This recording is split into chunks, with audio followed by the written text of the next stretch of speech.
In the 1700s, the British wanted more trade in the Caribbean. They weren't getting it. They had a deal with the Spanish that they could take and trade a certain amount of goods over there.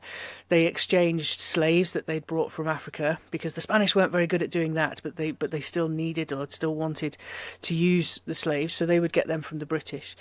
But part of this big deal was that the British only had a certain amount of trade, but they were, filling up their boats with other things, contraband, black market stuff, goods. And the Spanish were allowed to board the ships and have a look when they were leaving and see if there was anything that shouldn't be there. And one day, the ship called Rebecca left Jamaica for England. The captain was a chap called Jenkins, and his ship was boarded by the Spanish. They couldn't find anything but sugar. They were a bit annoyed because they were looking for other things. He said, I don't have anything, I don't have anything else. And he was held down, and his ear was cut off. With the comment that, if the king even tried to do this, we'd cut his ear off as well.